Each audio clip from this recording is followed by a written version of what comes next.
You know how it goes. They tell you you're the perfect child. You were so perfect that they didn't want to have any more. You're smart, caring, sociable. Any goal they set for you is reached. Any goal you set for yourself is too high, but you reach it anyways.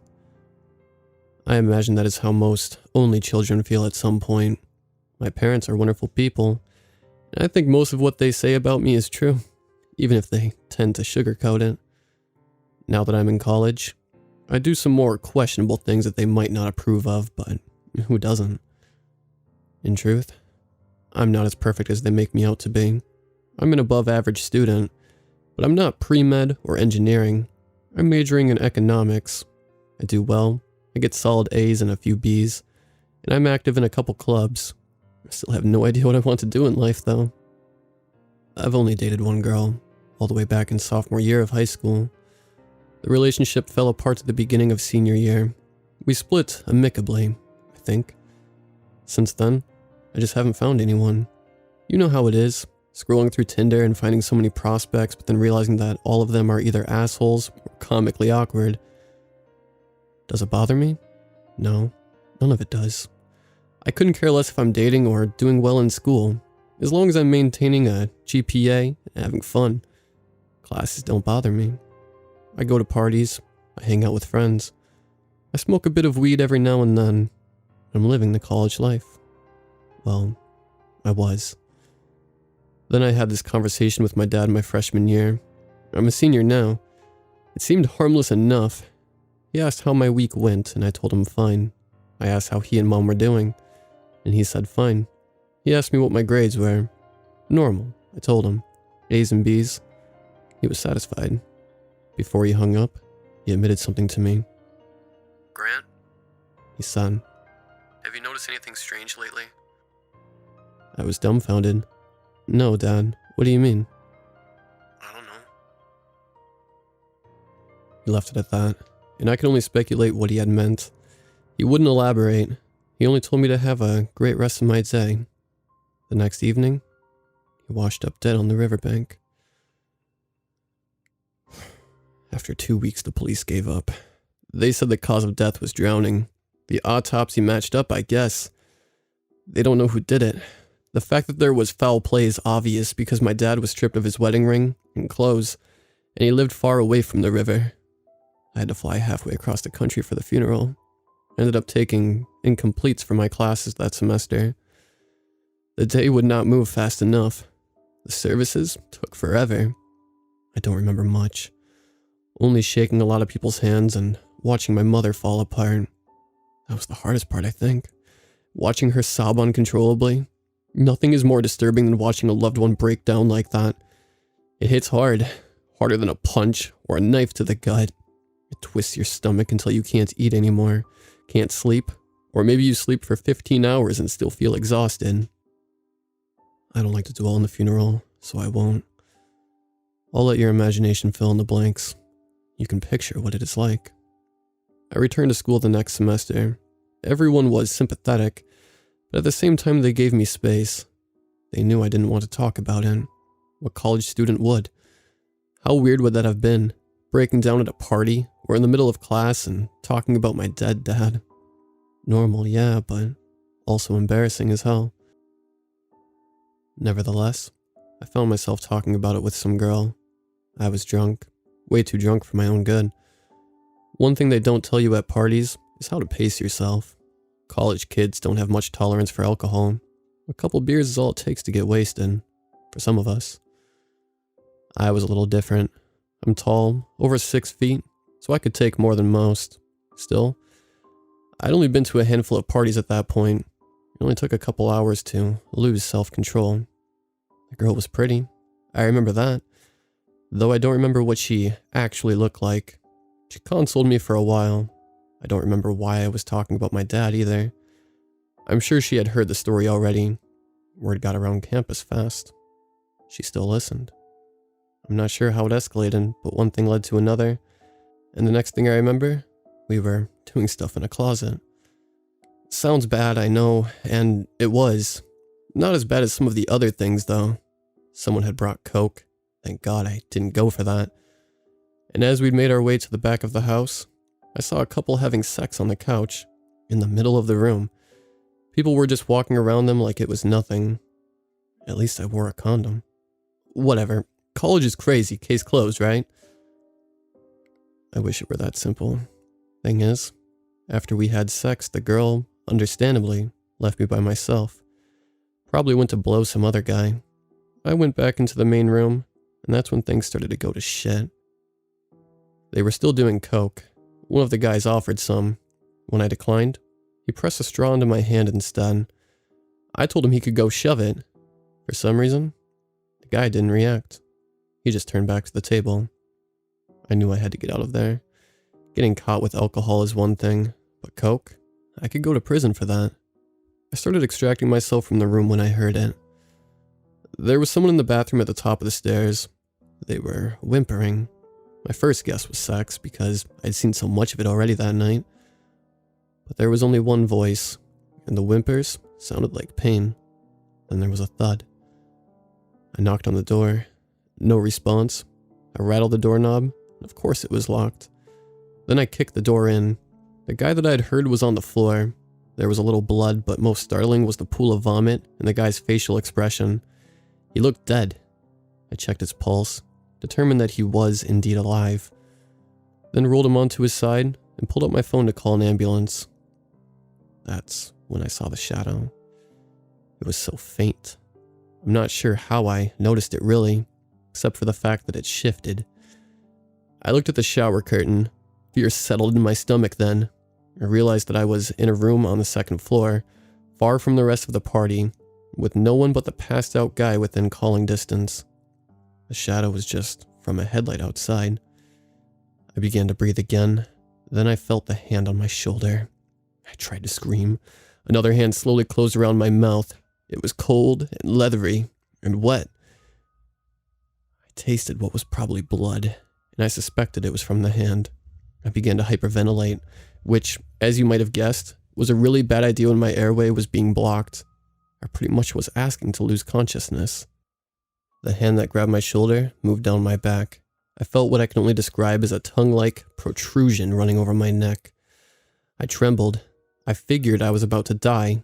I would be lying on the floor like this guy, killed by a monster, and no one would find us until the next morning at the earliest. And undoubtedly, they would think I died the same way as him. Amazingly, my first thought was of my mom. She couldn't deal with another death in the family. She would lose it, as anyone would. That, more than the immediate threat that had presented itself, chilled me.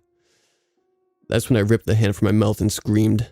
The hand fell on the floor, disintegrated into dust, and I screamed some more. Whatever had been behind me was gone. I knew it the second it left, because the room suddenly warmed up. I had not realized it had been so cold. Probably I'd been too caught up in the moment. The temperature now was like a sauna in comparison. I looked around frantically. I examined the walls, the ceiling, brushed back the shower curtain, peered carefully behind the toilet. There was nothing. I sat there on the floor for a while, waiting for the shadow and the monster to return. My skin crawled, thinking of that leathery hand on my mouth, the tongue leaving saliva on my neck. If I had been doing coke, I could have chalked it up to a hallucination. But I'd been clean. I'd had a few beers, but at that moment, I was pretty lucid. I was certainly more lucid than the guy on the floor. I had forgotten about him, actually. I looked at my phone, which had fallen on the floor during my encounter with the shadow, and I picked it up. I dialed 911, told them what had happened, then left. The next morning, half a dozen people were looking at drug charges in addition to underage drinking. The guy that I found, he recovered. I think after that he didn't go to any more parties. I don't blame him. His blood alcohol content was 0.35, if I remember correctly. He should have been dead. I didn't go to many other parties, but for a different reason. My name had not been used in the papers, so my mom didn't know. There was no pressure from her or anyone else, least of all the police, who chastised me but were happy that I did the right thing. No, it was the shadow that stopped me. I didn't want to be in a place where everyone was drunk or coked out again. because if I was, that shadow could return and probably kill me. I'm certain that it left because it thought others would find it. It was waiting for a time when I was alone. Much better to stay home, in the safety of the dorms, with my 2 other roommates and a dozen others that were within earshot and sober. Much better to forget what had happened, chalk it up to a stress or a laced drink, and go on with my life as I had before. Thing is, it's never that simple. I wasn't able to forget about the monster, because that wasn't the last time I saw it. My roommates were out, and I was by myself. That was the first mistake. Jason had gone to a D&D game. Richard had been invited to a party by one of the football players, somehow. He's not athletic, not particularly impressive in any way, but he's chill as hell. Everyone is his friend, which is probably how he got invited. I wasn't doing much. I was not alone either. There were people on either side of my room, behind the walls, guys who were probably jerking off or playing video games. Me? I was reading a book. I know, not exactly what you would expect from someone my age, but I like reading. I especially like Stephen King, which may have been the wrong thing to read at that moment. That's what I was reading when I heard the noise. I didn't react to it. I figured someone was outside. We lived in suites, where 4 or 5 rooms shared a semi-private bathroom. It was a hell of a lot better than the bathrooms in other dorms, which were set up for entire floors. Here, you could have some privacy. The bathroom door closed. There was a loud grunt, then a plop. I sighed. It was probably Randolph. He takes the largest shits of anyone I have ever known. He can sit there for 20 minutes and keep dropping them. Usually, we have to use the plunger or call maintenance when that happens. That night, though, would be different. He gave out a yelp, and then I heard the door slam.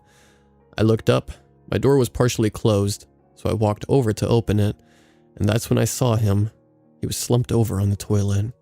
I ran over to him, ignored the junk in his hands, and checked for a pulse. He seemed fine. There were no wounds on him. He hadn't moved either, had obviously passed out on the seat. So how had the door been flung open? Felt it again. The hand. It was on my arm this time. I would have let out a scream had it not clamped down. It felt like my bones were being grinded together. The pain was so immense that my vision flickered, and I could only whimper. I was thrown back into my room. Somehow, I landed on my bed. Then I saw it. The monster was there, standing in the doorway. Perhaps demon is a better word. It was tall, maybe 7 or 8 feet, and it was completely black. I don't mean black as in a black laptop or a shirt or an Xbox. This thing defied logic. It seemed to be so dark that light did nothing to illuminate it. It had horns, antler-like but distinct in that they came from the side of its head and were not very long. The eyes were the worst. They were coal black, with tinges of red where white should have been, and they were looking straight at me. I did scream then. Someone said something in an adjacent room. The demon's head whipped to the side unnaturally, like a kid whipping a pool noodle, and then it scrambled into the ceiling. Yeah, you read that right. It went into the ceiling, climbed up the walls like a drugged-up lizard, and just phased through the tiles. I didn't move until the RA came over. He noticed Randolph first. Surprisingly, he did not make any snide remarks about Randolph's junk. He called campus police before asking me what had happened. I told him. I asked if I would be in trouble. He said no way, because I obviously had not hurt Randolph. What had happened to him was a mystery. Well, till the police arrived. They took him in, and I heard that he tested positive for MDMA, ecstasy. I had not known him to be the druggy type. I mean, most college students experiment, but doing it in the dorm? It was asking for trouble, and Randolph was not stupid. He was a lot smarter than me. Got a single B first semester and didn't have to study as hard as most of us. I wished he had been awake to see the demon. If he had been, of course, I suspect the demon would not have showed. It seemed to be fixated on me, and me alone. It did not want to be seen by others. That was a comfort, I suppose. if not downright terrifying. There would be moments, I was sure, where I was forced to be alone, in the dorm or at a party or in a bathroom between classes. Forgive me for the cliche, but the possibilities were endless. So I told my roommates about what had happened. They didn't get back until later that night. Well, after I had gone to sleep. I don't know how I did. I guess I'm a heavy sleeper is all. You kind of have to be if you want any rest in a dorm. At least one as rowdy as ours can get. None of us had classes the next morning. Jason was skeptical, as he should have been. If he had told me about monsters and demons, I wouldn't have believed him. Richard was more open to the idea, but he didn't seem to care. Told me to chill out. I was too stressed, he said. Did I need to talk about what had happened last semester? It has nothing to do with that, I snapped. He raised his hands. Hey dude, don't yell at me. I'm just trying to help. Yeah, I told him. I know. Then listen to me, man. You need to take a breather. When's the last time you went to a party? Hey, you know what? I've got the perfect idea. I met this girl last night. Super hot and friendly. She's your type, I think. I'm not looking for a hookup, I said flatly. What, you're gonna turn down sex? I stared at him. I think he finally got the message. He shut up. I have an idea, Jason said. What if we set up surveillance? I know a place where we can get hidden cameras. It's not far from campus. I'll get them after class Friday. If it doesn't like being watched, like you say, then it shouldn't bother you again. I knew Jason didn't believe me. Still, the fact that he wanted to ease my nerves meant a lot. He's not the most outgoing kind of guy. He's a nerd, a chemistry student with a passion for chemistry, and nothing else. He's involved in academic extracurriculars only. I think he's dated before, but I never learned the details. He doesn't talk about girls. I only know that there's this one girl in my English class, Jessica, who says he's a creep. We stuck to the plan. Wasn't foolproof. I would find myself alone outside of the dorm eventually, but it was good enough. As it turned out, I would be by myself Saturday morning. Jason had a club meeting that for some reason had not been held during the week, and Richard was going on a date. He has unconventional good looks, long black hair, brown eyes, thin beard with just the right shape, and he's smooth, like more smooth than should be humanly possible. He's chill around us and chiller around girls, like he's known them forever. They love that about him, how genuine he can be. I begged one of them to stay. Jason told me, understandably, that he couldn't miss the meeting. Richard was not about to ghost the girl he'd been building a relationship with for the past month. Jason said I could always call for the RA or other guys in the dorm. I figured he was right. I also figured I didn't want the demon to show up at all. Screw proving it to my roommates. I just wanted it to go away. It didn't appear until 2 hours after Jason left. Richard had already been gone for a while, had probably made his way back to the girls' room. I heard it before I saw it. The demon made a slithering sound when it walked. I had not noticed before because it always appeared. Never really moved across the room. I looked up. You'd think seeing it 2 times before would make it less scary. You'd be wrong. Having a 7-foot, black-skinned behemoth with antlers and red eyes stand over you? It's just too much. I screamed like a girl. I guess that time, it didn't get close enough to shut me up. Its head darted toward the door, and for some reason I took my eyes off the thing. Jason was standing there with his backpack in his hand. His jaw had dropped so far open, I thought he would shriek like one of those possessed people in horror movies. The demon skidded up the wall and through the ceiling. We looked at each other for a while, neither of us speaking. He was still holding his backpack in one hand. I was halfway out of my chair, frozen, ready to spring up at the sight of another monster. Finally, he dropped his backpack, and I fell into my seat. What the fuck was that? Jason said. His words startled me. I almost never heard him swear. It's what I told you about, I said. Even as I spoke, Jason was climbing on the bed, reaching for one of the cameras, taking it down, and hooking it up to his laptop. Now you believe me? I think I have to, he said, laughing nervously. Unless we're both insane. He tinkered with his laptop for a while. When he started cursing, I walked over and asked what the problem was. He just pointed to the screen. I looked and saw the timestamp in the bottom left corner, 20 minutes ago. About when he had walked in and saw the demon. The room was empty. Then I saw him appear in the doorway, flabbergasted, before climbing on the bed and taking down the camera. The footage ended there. It didn't show up? I said. We're both crazy after all, he told me. No, we're not. Think about it. Would a demon want to show itself? This is the first time someone else has seen it. If you hadn't walked in when you did, I doubt you would have ever gotten your proof. He rubbed his chin. You must be right. You can't tell me you think that was a hallucination. I told you about it earlier this week. How the hell do you explain what I had already seen? Yeah? Jason sighed. I just was hoping it wasn't real. We talked about it for a while. He wanted to know exactly what had happened at the party.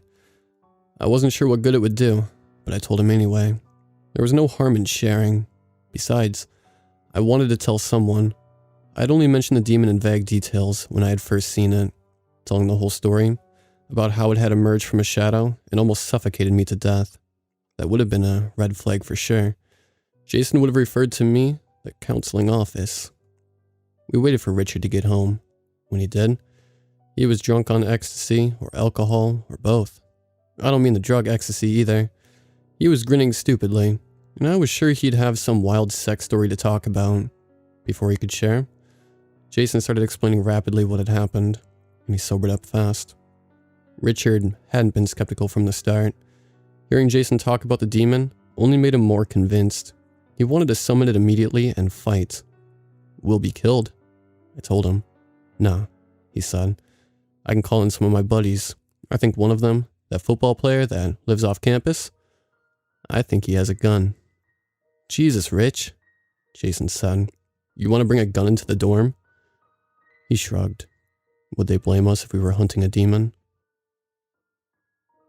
Yeah, they would, I told him. There are no guns allowed. Besides, the thing didn't show up on camera. Oh, right. We hinged on a plan that immediately had more flaws than a third-grade essay. Jason did some research. He had to go through the deep web, which I know nothing about, and he found some information. First, he determined that, from my description, the demon supposedly took away men's fertility. Had it killed my father? I didn't want to think about that. It hardly mattered what had happened because the past would not change. We didn't really find anything on how to kill the demon. Jason had a few suggestions based on the show Supernatural, but I shot those down.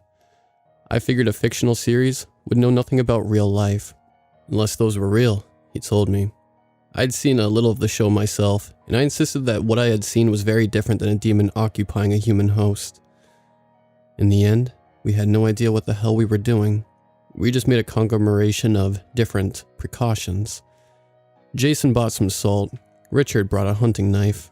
That, unlike a gun, might not get me expelled. I asked around and found out that most of my friends found me crazy. I understood. If one of them had come to me asking about demons, I would have acted the same. Richard also asked some of his friends for help.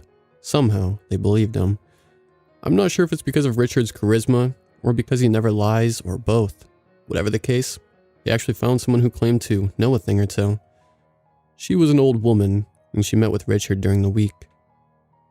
He came back and told us that the demon took the fertility of older men and killed them. I asked why it was stalking me. He said they did not like leaving any descendants. I think that's when I realized. This thing had been hunting my dad. It seems so obvious now. There are many, many people in this world that purposely have one child. My parents, though, I knew immediately what had happened.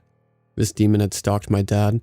It had killed him too, and now it, as Richard had said, wanted to finish the job. That was when I stopped caring. I didn't mind that what we were doing was crazy. I didn't mind the possibility of a horrible death, because it was quite likely given our meager preparations. I was dead anyway, and that knowledge made me more confident in what we were doing, as strange as it may sound. After my dad died, I was never angry.